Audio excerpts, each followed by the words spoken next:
شروع اللہ کے پاک نام سے جو بڑا مہربان نہایت رحم والا ہے۔ السلام علیکم دوستو، آپ اس وقت موجود ہیں اردو میریکلز پر۔ بے شک آج کے دور میں ہماری نوجوان نسل کو نہ صرف دینی تعلیم کی جانب راغب ہونے کی ضرورت ہے، بلکہ وہی دینی احکام اور اسلامی تعلیمات پر عمل کرنے کی بھی ضرورت ہے۔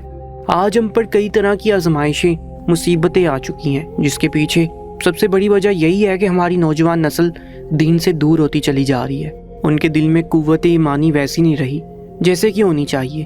مگر اسی بیچ جو کارنامہ شام میں نوجوان لڑکے اور لڑکیوں نے سر انجام دیا، وہ دیکھ کر تو حماس کمانڈر ابو عبیدہ بھی داد دیے بغیر نہ رہ سکے۔ جی ہاں دوستو، حماس کمانڈر ابو عبیدہ نے تو باقاعدہ تحفے بھیجنے کا بھی اعلان کر دیا۔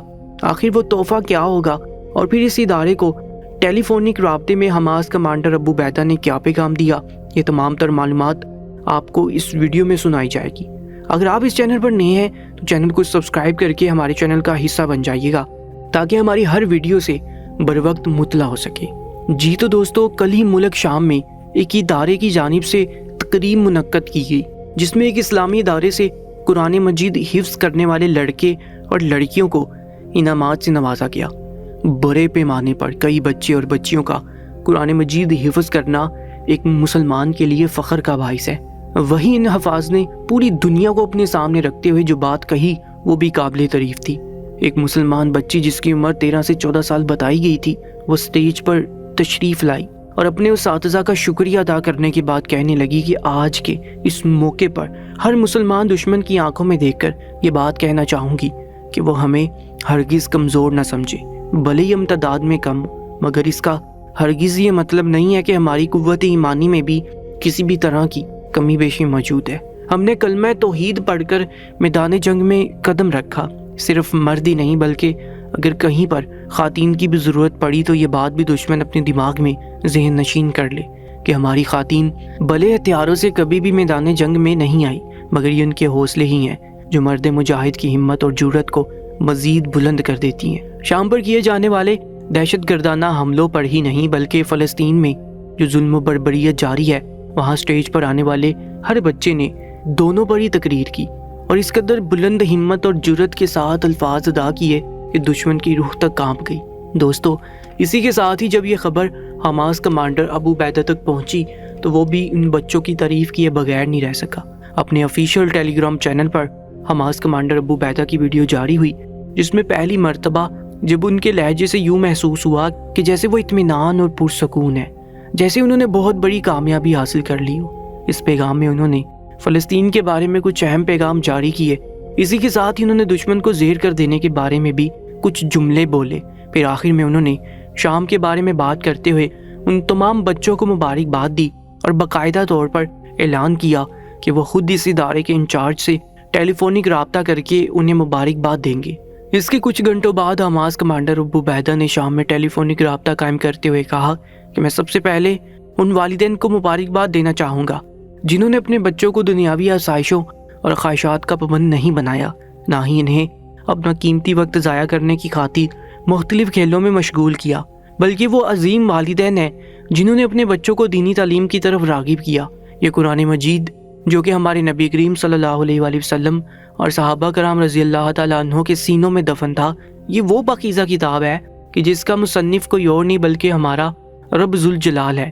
رسول اللہ صلی اللہ علیہ وآلہ وسلم کے بعد ان کے پیاروں نے اسے اپنے سینوں میں یوں محفوظ رکھا کہ جیسے اسے محفوظ رکھنے کا حق تھا، اور اب یہ محمد صلی اللہ علیہ وآلہ وسلم کی سنت پر عمل کرتے ہوئے قرآن مجید کو حفظ کر چکے ہیں۔ یہ بہت بڑی نعمت ہے جسے یہ بچے حاصل کر کے دنیا اور آخرت دونوں میں کامیاب ہوگے۔ دوستو، حماس کمانڈر ابو عبیدہ نے ان بچوں کی تعریف میں بہت سے کلمات ادا کیے، ان کے والدین کو بھی سراہا اور ان کو پڑھانے والے استادوں کو بھی۔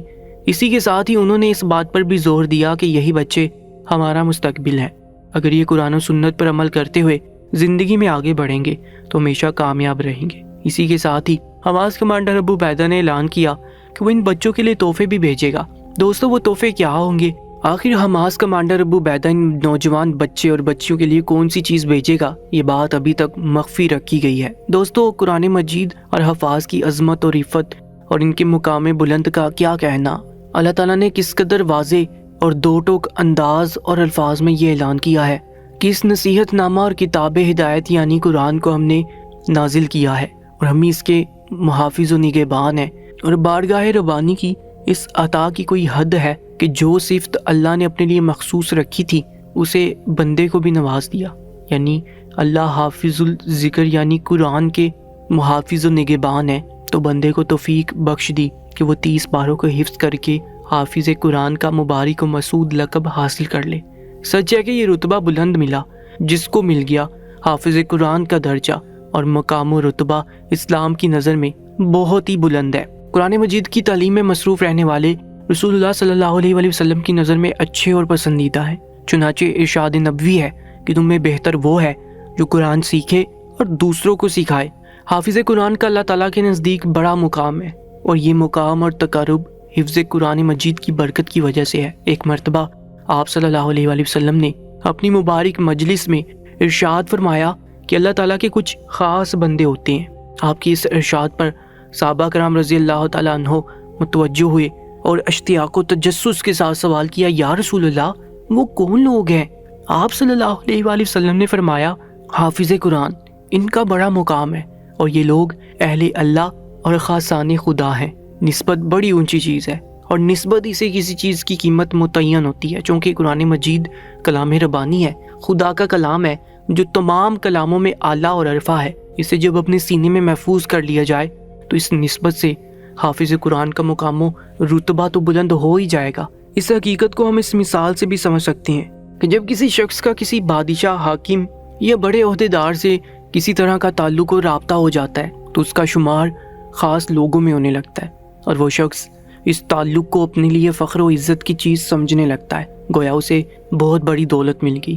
جب اس عارضی، فانی اور ناپائیدار دنیا کے تعلق کا یہ عالم ہے تو اس شخص کی خوشی کا کیا اندازہ ہو سکتا ہے جو اپنے رب حقیقی کا مقرب اور خاص ہو جائے۔ واقعتاً وہ انسان قابل رشک اور لائق صد فخر ہے۔ یہی وجہ ہے کہ حفاظ کرام کو خزانے خدا کہا گیا ہے۔ امت کا یہ طبقہ یعنی حفاظ کرام کے طبقے کو بڑی عزت اور وقار حاصل ہے۔ حضرت ابو موسیٰ اشعری رضی اللہ تعالیٰ عنہ سے روایت ہے کہ رسول اللہ صلی اللہ علیہ وآلہ وسلم کا ارشاد ہے، اللہ تعالیٰ کی تعظیم میں بوڑھے مسلمان کا اکرام کرنا اور اس حافظ قرآن کا اکرام کرنا جو افراط و تفریط سے حالی ہو، اور عادل بادشاہ کا اکرام کرنا ہے۔ ابو داؤد طبرانی کی ایک روایت ہے کہ حفاظ قرآن جنتیوں کے مانیٹر ہوں گے۔ حضرت علی رضی اللہ تعالیٰ عنہ سے روایت ہے کہ رسول اللہ صلی اللہ علیہ وآلہ وسلم نے فرمایا، جس نے قرآن مجید کو پڑھا، اس کو حفظ کیا اور اس کے حلال و حرام کو سمجھا، اللہ تعالیٰ اس کو جنت میں داخل فرمائے گا، اور اس کے گھرانے میں سے ایسے 10 آدمیوں کے بارے میں سفارش قبول کرے گا جن کے لیے جہنم واجب ہو چکی ہو۔ سبحان اللہ۔ لیکن یہ بات بھی ذہن میں رہے کہ حفاظ کرام کو ملی یہ بشارتیں صرف ان حفاظ کرام کے لیے ہیں، قرآن کریم کے تقاضوں پر عمل بھی کرتے ہیں جن کے اندر تقویٰ و خوف خدا ہو، صالحیت ہو، کتاب و سنت پر جس کا عمل ہو۔ حفظ قرآن کی جو یہ عظیم دولت ملی ہے، اس کی حفاظت کی فکر بھی کرتے ہیں، اور ساتھ ہی اپنی نشست و برخاست، عادات و اطوار، اخلاق و کردار، وضع قطع وہ ثابت کرے کہ وہ واقعتاً حافظ قرآن اور خدا کے نمائندے ہیں، نیز ان کا سینہ تمام لالچ اور تمام اخلاقی اور روحانی بیماری سے پاک ہو۔ حافظ قرآن امت کا اتنا ہی کریم اور معزز طبقہ ہے۔ کنز الایمان میں یہ حدیث موجود ہے کہ حاملین قرآن کی فضیلت اس شخص پر جو حامل قرآن نہیں ہے ایسی ہے جیسے خالق کی فضیلت مخلوق پر۔ ایک دوسری روایت میں ہے، میری امت کے اشراف حاملین قرآن اور رات کو عبادت کرنے والے ہیں، اور ایک حدیث میں آیا ہے کہ حافظ قرآن کی دعا قبول ہوتی ہے۔ مسند فردوس میں ہے کہ اللہ تعالیٰ قیامت کے دن مجمع عام میں حافظ قرآن کی عظمت اور ان کے شرف کا اظہار و اعلان فرمائیں گے۔ اللہ تعالیٰ ہم سب کو قرآن پاک کی تلاوت کرنے کی اور 5 وقت کی نماز پڑھنے کی توفیق عطا فرمائے۔ کامنٹ سیکشن میں آمین لکھ کر اس ویڈیو کو اپنے مسلمان بھائیوں سے بھی ضرور شیئر کیجیے گا۔ اپنا بہت زیادہ خیال رکھا کریں۔ انشاءاللہ ملاقات ہوگی ایک نئی ویڈیو کے ساتھ، تب تک کے لیے اللہ نگہبان۔